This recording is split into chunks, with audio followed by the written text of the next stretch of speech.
All right, yes. Sorry, was there no class tomorrow or class Wednesday? There's no class, Wednesday, I'm sorry, Wednesday, whatever. I'm sorry, I was saying tomorrow, because today's, there's no class Wednesday. Okay. Today's Monday, isn't it? I was thinking it was Tuesday for some reason. I was already set to be like 20% through the week and not anymore. Thanks. I only got 2 more weeks though. Yeah, I know. So no class Wednesday. Just to be clear, not tomorrow. There is class tomorrow. Come to class tomorrow. But no class Wednesday. Thoughts on Saving Private Ryan? We got the second installment. I want to know how it ends. Well, okay, I can help you out today. We will watch the end of it today. It's such a reluctant ending. Any other thoughts on Saving Private Ryan and the... I guess we did talk about this already, sort of on Friday, didn't we? Because we didn't have a film. The Jarvis, I should mention. The Jarvis, I know a number of you didn't have the book yet. So I was supposed to put up the thing, and I realized this morning I hadn't done it. So it is now up there if you don't have the Jarvis book and want to read it. Both Jarvis, the Jarvis reading for Friday and the Jarvis reading for today are both up there. I'm not going to do the next time we read Jarvis is I think next week. So I'm assuming you'll have the book by then.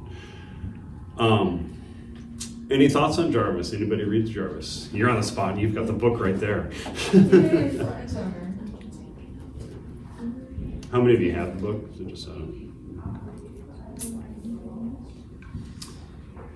So it was about quantifying male bodies, basically. I just feel like it's interesting how they didn't really even, because like nowadays, if they try to put in measures to like kick out gay soldiers, that would be like very frowned upon as being like homophobic and just wrong. And so it's like it's interesting how then like it wasn't just that it's like there weren't many of those influences. Like I got the impression there were basically none. The part I thought was really, the one part that was really interesting was when they're talking about how like diets were negatively affecting health.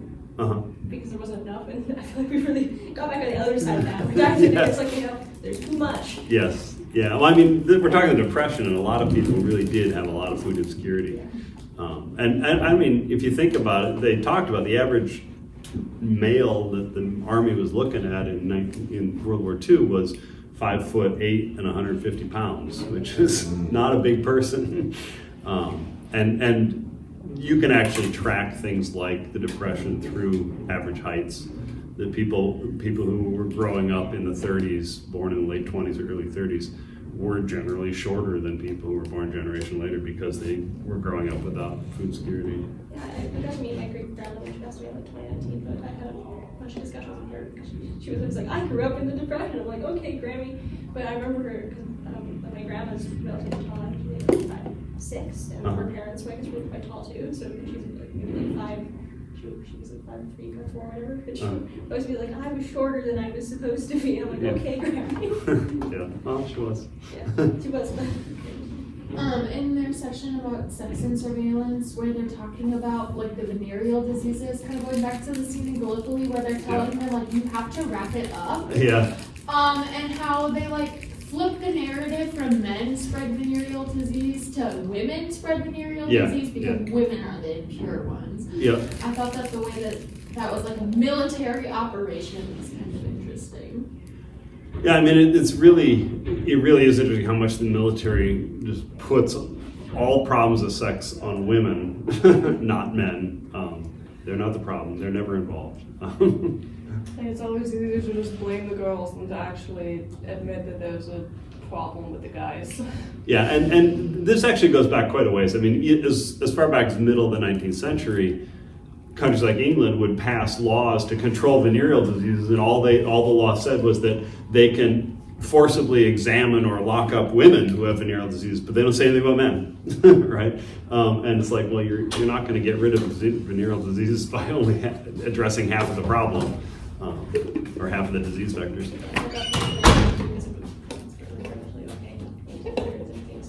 Everything's sexual the problem with women, and then 1910s, 1920s, it was like, or later, back to, no, it's just the women's fault. Yeah. Yeah.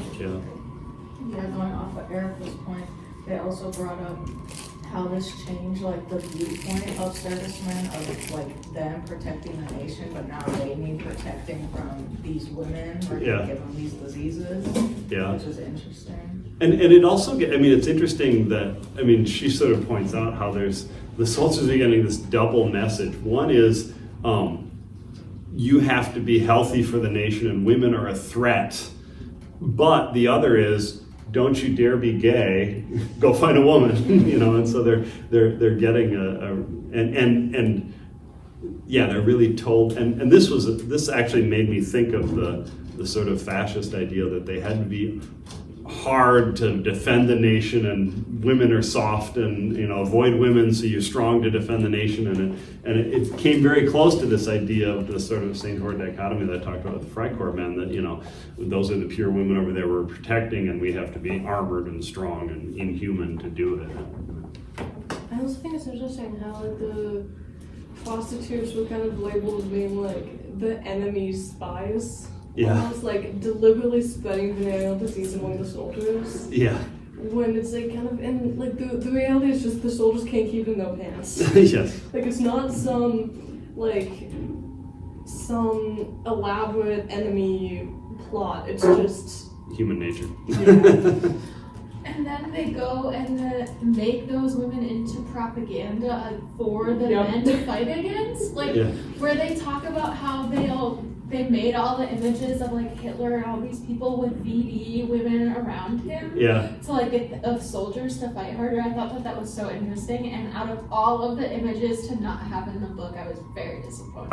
I might be able to find them for you. Also that they use like this whole situation to then inspect civilian women's bodies. Yes. Was just crazy to read. Yeah. Wartime is a time for massive government overreach in a lot of ways because they're trying to control everything to mobilize for the war effort, and so they basically throw a lot of protections for individual rights and things out the window in wartime. Another part that I do, like chest X-ray, is interesting too, because like a lot of that was a bit like disease, but there was also like tuberculosis Yeah. and stuff. But as I read that, I was like, smoking was a nice script. When the other page, it was like, TB. I'm like, okay, that too. Yeah. TB was a greater threat. Smoking kills you 30 years later. TB kills you this week. Yeah, also, I don't think in either of the two world wars, smoking was probably not quite really a concern on the No, it average definitely soldier's wasn't. mind. Oh, absolutely not. I think it was probably more weird if a soldier was absolutely against smoking for some Yeah. reason. That's Yeah. just what my brain went to. I was like, they're fighting damage, but nobody cares. Oh no, it's TB. That's big deal. I'll get to this. I just lost my train of thought. It was something about smoking. The rates of adult smoking in the United States for men was over 50% after World War II. Part of that is because soldiers found that smoking calmed their nerves, et cetera, and the army was handing out cigarettes like candy. So, I didn't know they were that progressive out there. Like they're out there smoking cigars and everything. What are y'all doing? You're out there giving a feel. yeah. Listen. Also, Give that cigar out your mouth. I get that like the origin of kind of that superstition of like don't light 4 cigarettes with the same Yeah. cigarettes. Two to a match is the phrase. That one. That came from World War II when having like a match lit too long would like alert enemy snipers. Yeah, that was the idea, is that there would be snipers who would just sit there all night looking for anything, and if you light a match, they're like, oh, but they have to sight it in, and if you can light 2 cigarettes, but if you try to light a third, they're gonna have time to take a shot at you. It was the theory. I have no idea how accurate that was, but 2 to a match was definitely a motto of the army. Was smoking a cigar in the army like symbolizing that you were like middle class or higher rank? It's a good question. I'm not sure what the sort of cultural symbolism of the cigar was at that point. Sometimes it's just a cigar. Yeah, well, that's right. Yeah, that's a good question. I don't know what other class connotations that had. Well, I instantly think of General MacArthur when somebody says smoking a cigar in the army. That dude was always pictured with a cigar hanging out of his mouth. And Yeah. he's the definition of a bourgeois military man. General. I do think that officers had access to cigars in ways that enlisted men didn't, so it might have been a rank thing. The enlisted men basically got cigarettes in their rations, but Yeah. I don't think they were handing out cigars. Well, I was also just thinking, like, having cigarettes in their rations is kind of like an efficient two birds, one stone for the army, whereas, like, the soldiers will, like the ritual of smoking, and this will be something that they, like, feel calms them down as they get addicted to cigarettes. But also, like, smoking a cigarette does suppress your appetite a little bit. Oh, yeah. So if you're if they're smoking cigarettes, which I'm sure you can get cigarettes for real cheap, especially at the time, the government can make real cheap cigarettes. Like, smoking cigarettes all day is better than having to feed them all day. Yeah, no, that's true. Lucky Strikes are the standard issue. I also thought this is just like a silly thing, but they referred to chlamydia as the clap. Yeah. And I just thought that was so interesting. I'm like, that colloquial language has not changed. Like, people still call it the clap now. Yep, that's true. That's true. One of the things I want to point out is an interesting point that the Army actually had a double definition of homosexuality. That one was the sort of intrinsically gay man they want to kick out of the Army because he corrupts other people. But then there was the sort of, I forget what Jarvis called it, but the situationally gay man who might engage with sex with another man, but he's not the initiator and might not, and so he's okay in the Army. And this brought me back to that thing that some of you had gender in modern Europe last semester remember, is that in the mid-19th century, there was, throughout up until the mid-19th century, homosexuality was defined as an act, not a status. So you weren't gay.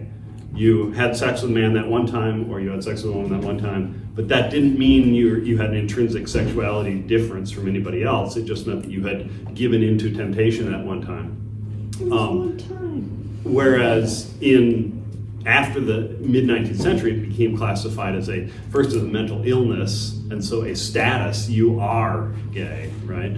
And then in the 20th century, gay rights activists tried to sort of say we are gay and turn that into just a normal status.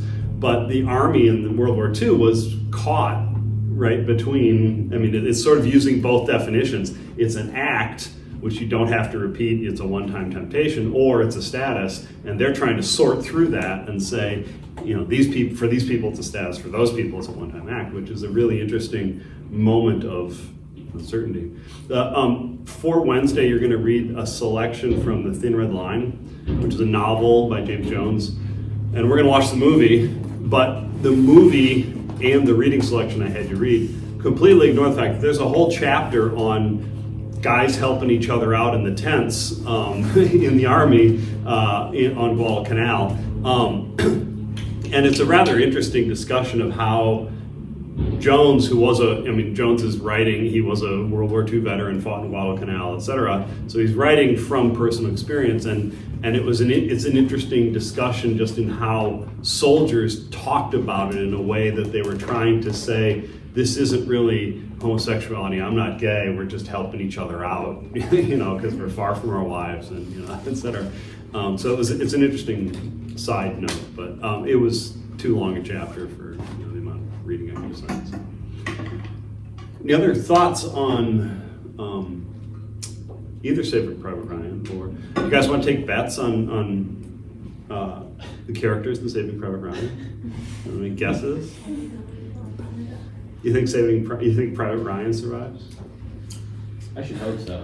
Yeah, well, I think he was the guy at the end. So. Yeah, okay. And it's not called Almost Saving Private Ryan. I think the IMDb cast spoiled that one for me.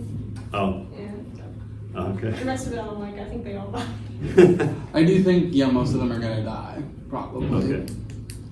I think that either I kind of have like three ideas of how this would go. Either it's like they almost save Private Ryan, but it's like he dies kind of a glorious death, or like they do, and then like I think most of the people in that company are gonna die.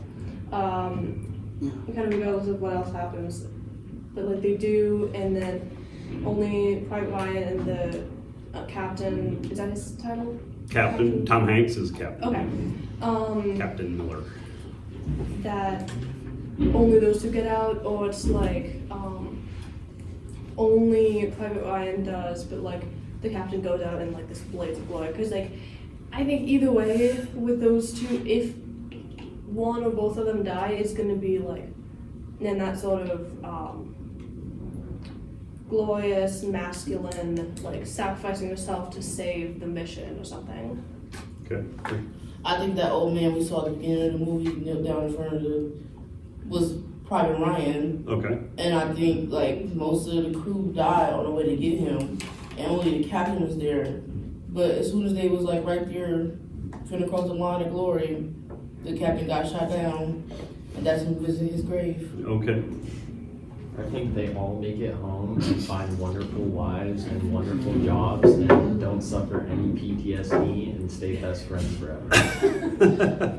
I think That would that be the bookish translator guy is either going to have like a glorious masculine death, or will be like one of two to survive. Him and Private Ryan will be the only ones to survive, and he will survive, but like changed for the masculine. Okay. This wasn't gonna happen, but it would be really stupid and like not a good fulfilling story to write.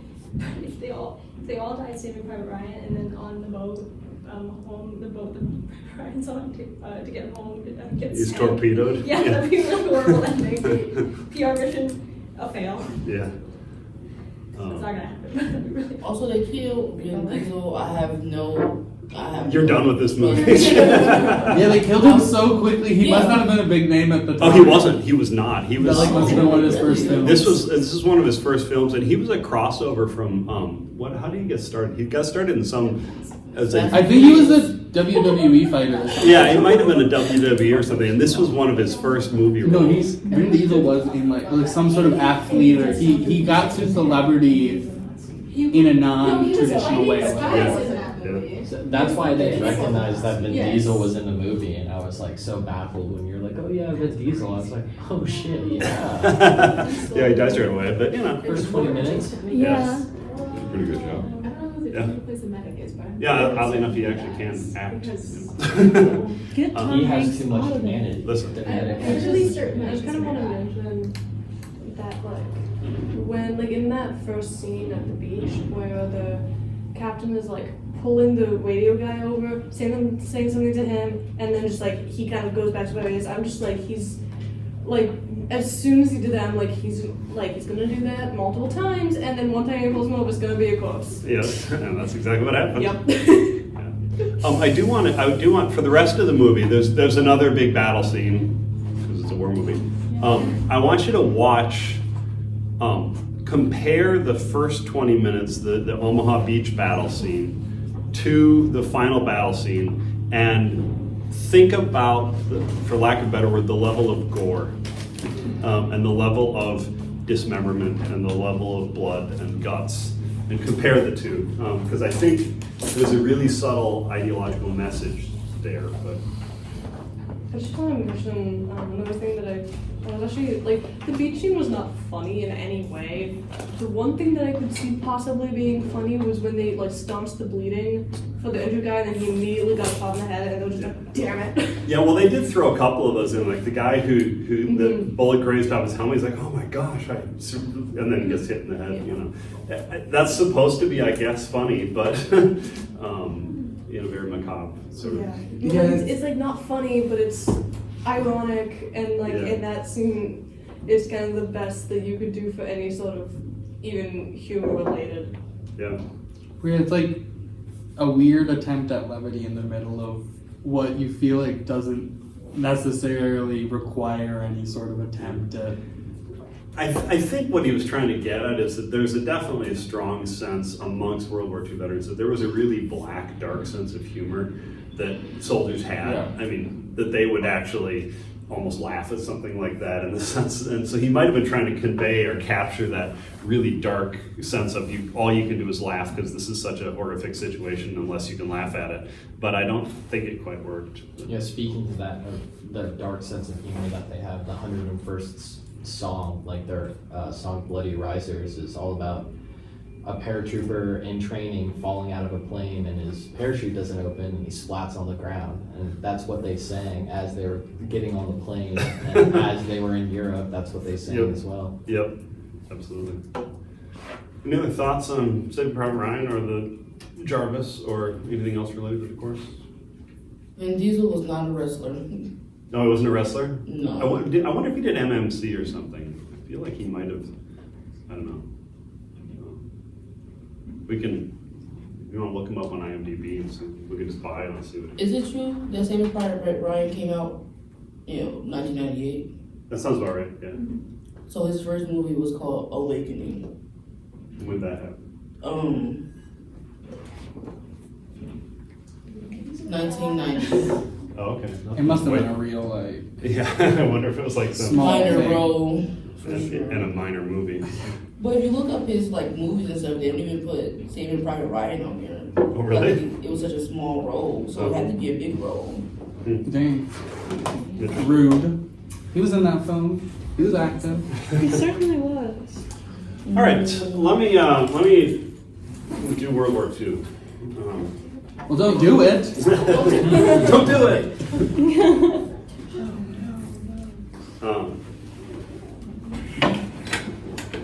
Oh my god. Oh my god. Those of you who have taken courses with me on World War II will have heard this lecture before, but tomorrow's lecture is the Pacific, and I only give that in discourse. Special lecture on the Pacific. The Pacific. this Pacific section. Mm-hmm. Deep going in.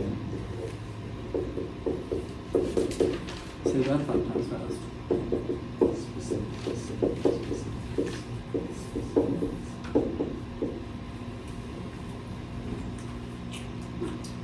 So, overall, if you look at World War II, and it actually works pretty well in both theaters, both the European theater and the Pacific theater. And I want to just point out that the World War II was really 2 distinct wars, but because there were a number of participants on both sides who were in both wars, we lump it together. And but World War II in the Pacific started because of Japanese aggression against China. Britain and the United States were both combatants in that, and then they were combatants in Europe, but they were different wars. They really fundamentally were different wars, fought for different reasons over different territory, and Germany never fought in the Pacific and Japan never fought in Europe. Did they have an alliance in communication, Germany and Japan? They did. It was called the Axis, and it was initially just Germany and Italy because they were the fascist powers, and then Japan entered that. I think it was 38 or 39, and they really didn't support each other much. The only really concrete effect of that was that when Japan attacked Pearl Harbor and the United States declared war on Japan, Germany declared war on the United States because the treaty said they should. Although Hitler certainly could have not. But. Yeah, and perhaps he wouldn't have had to deal with the Americans in Yes. Europe. I think what Hitler felt was that given World War I, that the Americans were such a huge force in World War I, even if they weren't fighting, because they were supplying Germany or Britain with everything, that it didn't matter. It did wind up mattering, but. All right, so basically in both the Pacific and Europe, there's basically 3 phases to the war. In the sort of overall course of the war, there's 3 distinct phases. In the first phase, which starts in 37 in the Pacific, 39 in Europe, the fascist or the Axis countries win everything. So In Europe, I guess I'm just doing Europe here. You gonna say 1937 or like 1939? This is 39. My handwriting sucks, sorry. So the war in Europe starts in 39.